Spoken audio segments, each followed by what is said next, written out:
예수님께서 우리 죄를 대속하시기 위해서 하나님의 아들이신 예수님이 죄도 없으신데 십자가에 못 박혀 죽으셨습니다. 그런데 죽은 지 3일 만에 예수님은 무덤을 열고 다시 살아나셨습니다. 요한복음 11장 25절 26절에서 예수님께 이렇게 말씀하십니다. 나는 부활이요 생명이니 나를 믿는 자는 죽어도 살겠고 무릇 살아서 나를 믿는 자는 영원히 죽지 아니하리라 그랬습니다. 그러니까 예수님이 부활이고 생명이라고 하는 것입니다. 부활이라고 하는 것은 다시 살아난다고 하는 것입니다. 그러니까 죽여도 무덤에 가두어도 예수님은 살아난다라고 하는 것입니다. 그래서 예수님은 가두었지만 가둘 수가 없었습니다. 예수님은 꺼지지 않는 생명이고 영원한 생명이시기 때문에 그렇습니다. 그래서 예수님은 죽은 지 3일 만에 다시 살아나셨습니다. 근데 그 사실을 알지 못했던 막달라 마리아가 오늘 본문에 보면 예수님의 무덤을 찾아갑니다. 또 다른 성경에서는 막달라 마리아와 또 다른 여자들이 함께 갔다고 하는데 오늘 본문에서는 막달라 마리아의 초점을 맞추고 있습니다. 1절에 보면 안식 후 첫날 일찍이 아직 어두울 때에 막달라 마리아가 무덤에 와서 돌이 무덤에서 옮겨진 것을 보고, 아직 어두울 때입니다. 그러니까 새벽이 되어지겠죠.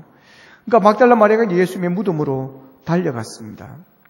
자, 왜 달려갔는가를 마가복음 16장 1절에서는 이렇게 말합니다. 안식일이 지남에 막달라 마리아와 야고보의 어머니 마리아와 야고보의 어머니 마리아 또 살로메가 가서 예수께 바르기 위하여 뭘 사다 두었다가? 향품을 사다 두었다가. 그러니까 지금 예수님 뭘 하기 위해서 갔다고 하는 거예요? 예수님의 시체에 향품을 발라드리기 위해서. 그러니까 예수님이 십자가에서 찍히고 상한 몸을 이들이 받지 않습니까? 우리가 영화에서도 보았듯이, 화면에서 보았듯이 막 찍히고 상하고 막 피투성이고 이제 끝까지 지켜보다가 이제 그게 너무너무 마음이 아프고 안타까웠던 거죠. 그래서 예수님의 시신에 우리가 가서 향품이라도 발라서 좀 피를 좀 닦아주자. 이제 이런 마음으로 갔습니다. 자, 그런데 찾아갔는데, 이제 그쪽은 이제 무덤을 큰 돌로 이제 이렇게 닫아 놓습니다. 그러니까 이제 예수님의 시신은 누가 훔쳐갈지도 모른다는 이미 많은 사람들이 그 대제사장과 서기관들 뿐만 아니라 그런 예측이 있었습니다. 그래서 아무도 훔쳐가지 못하도록 다른 사람들이 너무 많으니까 그래서 굳게 돌로 큰 돌로 이렇게 두었죠. 닫아 두었습니다. 그런데 무덤이 열려 있는 겁니다. 본문 2절에 보면 자, 시몬 베드로와 예수께 사랑하시는 그 제자들에게 달려가서 말하되 사람들이 주님을 무덤에 가져다가 어디에 뒀는지 알지 못하더라. 갔는데 무덤이 열려 있는 겁니다. 그러니까 누가 가져갔다라고 생각한 거죠. 그래서 이제 달려가서 수제자 베드로에게 갔습니다. 갔더니 예수님이 사랑하던 그 제자와 같이 있어서 이제 이야기를 합니다. 무덤이 열려 있다. 근데 무덤이 열려 있는 게 문제가 아니라 그 안에 예수님의 시신이 보이지 않는다는 거죠. 그래서 누가 가져갔다. 누가 옮겨놨는데 누가 옮겼는지 모르겠다. 그래서 우리가 가서 예수님의 시신을 찾아야 되겠다. 이제 그렇게 이야기를 하는 겁니다. 그래서 이제 베드로와 그 다른 제자가 무덤으로 그 이야기를 듣고 달려갑니다. 3절에서 7절에 보면 베드로와 그 다른 제자가 나가서 무덤으로 갈새 둘이 같이 다름질하더니 그 다른 제자가 베드로보다 더 빨리 달려가서 먼저 무덤에 이르러 굽으로 세마포 놓인 것을 보았으나 들어가지 아니하더니 시몬 베드로는 따라와서 무덤에 들어가 보니 세마포가 놓였고 또 머리에 쌌던 수건은 세마포와 함께 놓이지 않고 딴 곳에 쌌던 대로 놓여 있더라. 그러니까 이제 베드로와 다른 제자가 이제 달려갔습니다. 가서 이제 확인한 게 뭡니까? 빈 무덤이었습니다.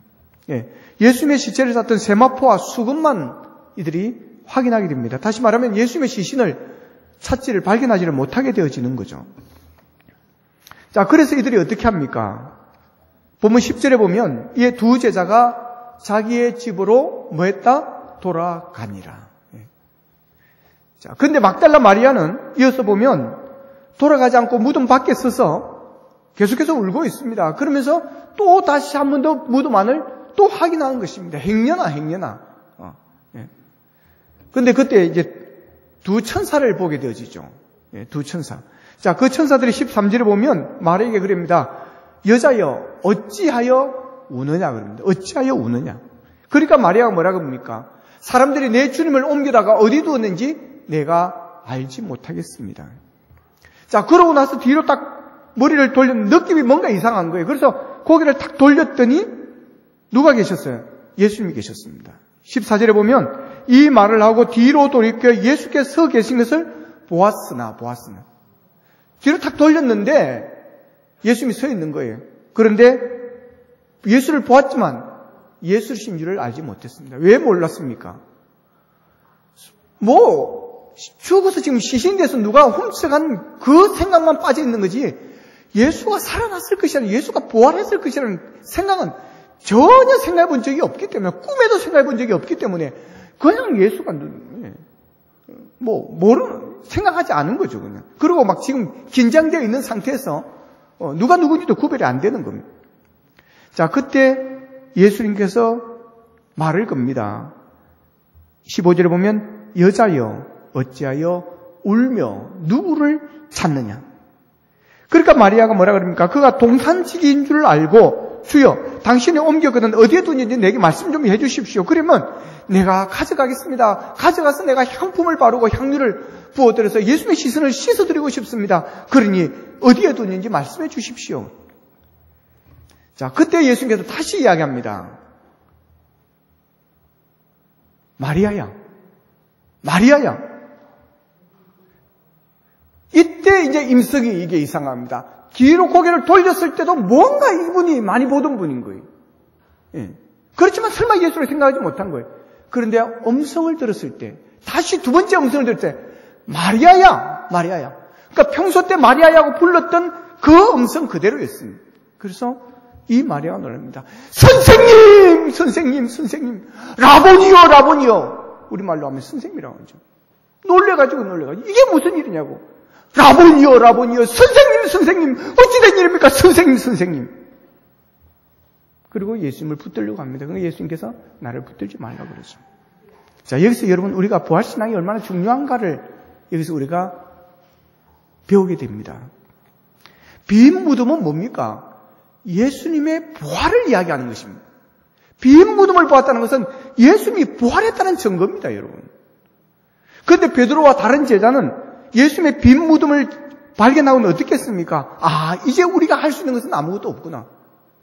저들의 예수님의 시체조차도 없애버렸으니 우리가 더 이상 할 수 있는 것은 없구나. 이렇게 예수님은 우리와 이제는 영영 이별하는구나. 멀어지는구나. 끝이 나는구나. 너무 실망한 나머지 그들은 집으로 돌아가 버렸어요. 그리고 막달라 마리아는 계속해서 그 빈 무덤 속에서, 그 빈 무덤 옆에서 계속해서 여러분 울고 있습니다. 그래서 천사들이 이 여인에게, 마리아에게 어찌하여 우느냐 그러고 이어서 예수님께서 15절에서 다시 한번 이야기합니다. 여자여 어찌하여 울고 있느냐, 누구를 찾고 있느냐라고 하는 거죠. 무슨 말입니까? 왜 부활신앙이 없느냐는 거죠. 지금 누구를 찾고 내가 여기 있는데 누구를 찾고 있느냐는 겁니다. 자, 그 이유를 본문 9절에서는 이렇게 설명하고 있죠. 그들은 성경에 그가 죽은 자 가운데서 다시 살아나리라 하신 이 말씀을 아직 알지 못하더라. 이렇게 오늘 본문 9절에서는 그렇게 이야기하고 있습니다. 자, 예수님의 이 부활은 여러분 성경에 기록된 대로 이루어졌다고 하는 것입니다.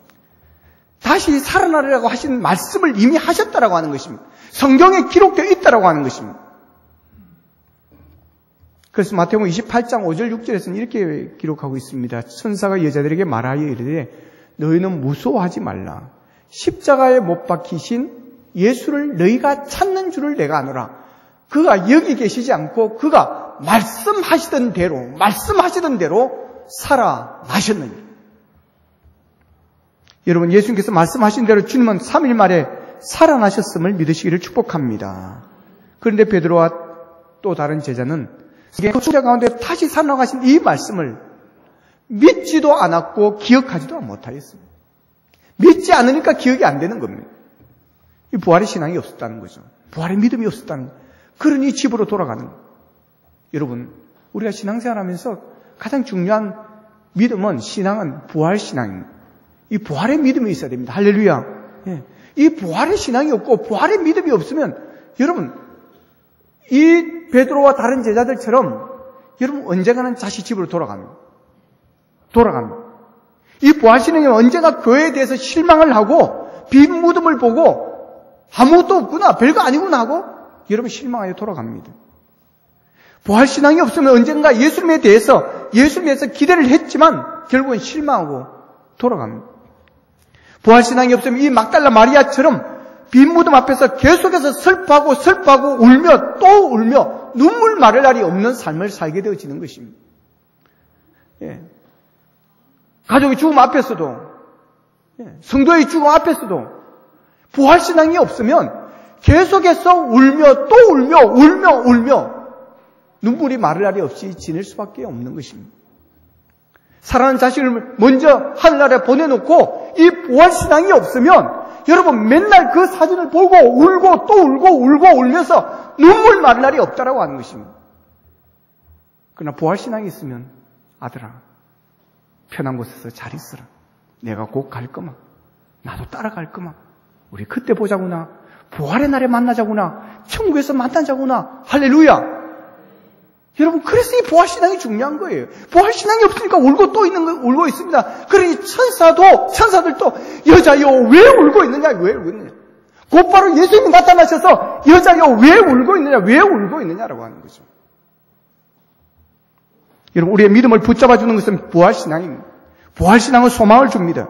부활신앙은 환난 중에서 절구하기는 영적인 능력이 있는 줄로 믿습니다. 베드로가 부활신앙이 있었다면 빈 무덤을 보고 어떻게 했을까요? 주님 어디에 계십니까? 주님 어디에 계십니까? 말씀하신 대로 오늘이 3일째군요. 주님 부활하신 그날이 3일째입니다. 틀림없이 예수님이 부활하셨습니다. 주님 어디에 계십니까? 주님 어디에 계십니까? 주님을 찾았겠죠.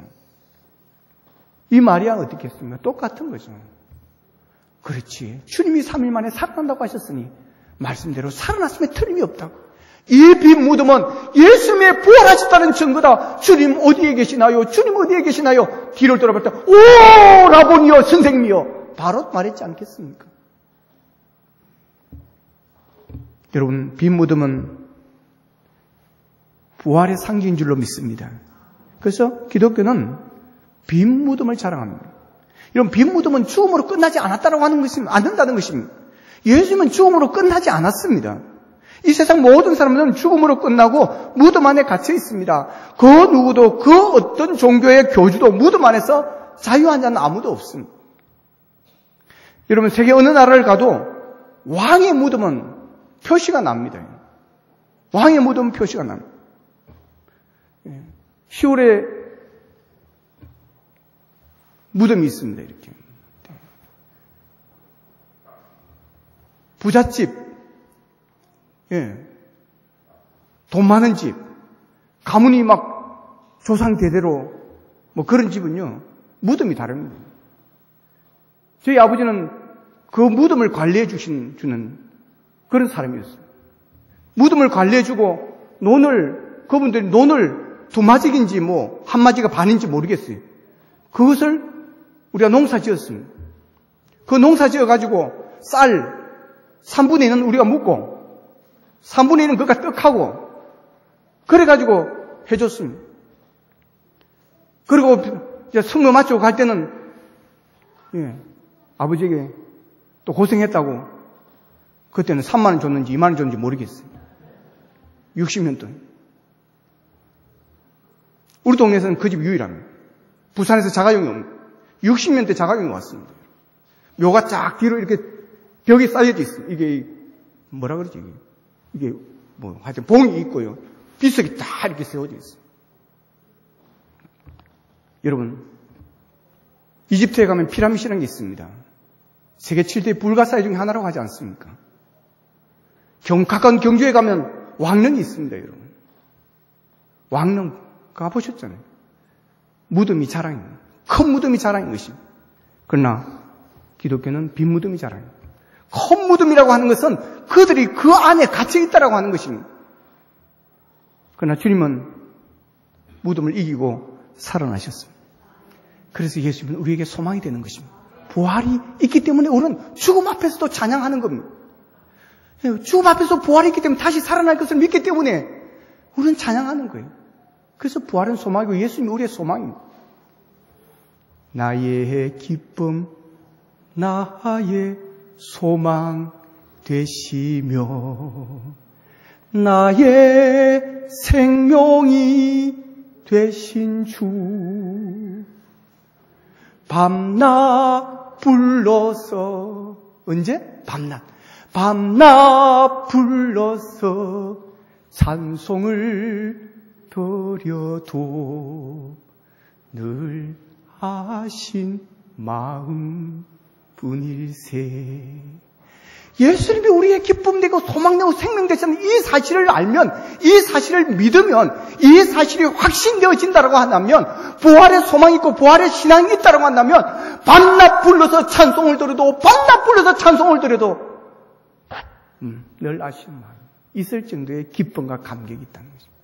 여러분, 부활은 우리의 소망입니다. 예수님은 우리의 소망입니다. 이제 더 이상 빈 무덤에서 울지 마십시다. 빈 무덤이라고 실망하고 돌아가지 마십시다. 끝까지 막달라 마리아처럼 예수님 곁을 지키십시다. 베드로도 돌아갔고 그 사랑하는 제자 요한도 돌아갔지만 그러나 막달라 마리아는 끝까지 그게 남아 있었습니다. 예수님 곁을 지켰습니다. 끝까지 주님을 찾고 찾으리라 만나라고 써 있었더니 부활하신 주님이 그를 만나 주었습니다. 그의 슬픔이 기쁨으로 바뀌어졌습니다. 소망으로 바뀌어졌습니다. 여러분, 이 부활의 신앙을 회복하기를 원합니다. 그래서 우리의 절망이 소망으로 바뀌어지기를 원합니다. 슬픔이 기쁨으로 바뀌어지기를 원합니다. 그래서 부활의 신앙으로 승리하는 우리 모두가 될 수 있기를 주님의 이름으로 축복합니다. 기도하겠습니다. 예수님은 부활의 첫 열매라고 하셨습니다. 하나님, 예수를 믿기에 우리에게도 부활이 있음을 믿습니다. 아버지, 부활이 우리의 소망이 되게 하시고 우리의 부활이 우리에게 능력이 될 수 있도록 도와주시를 원합니다. 이제는 아버지 실망하여 돌아가지 않게 하시고 아버지의 실망하여 울고 있지 않기를 원합니다. 부활의 신앙으로 하나님을 찬양하며 기뻐하며 소망 가운데 절구하며 이 세상 어떤 시련과 환난도 능히 이겨낼 수 있는 우리 모두가 되게 하여 주시옵소서. 예수님의 이름으로 기도합나이다. 아멘.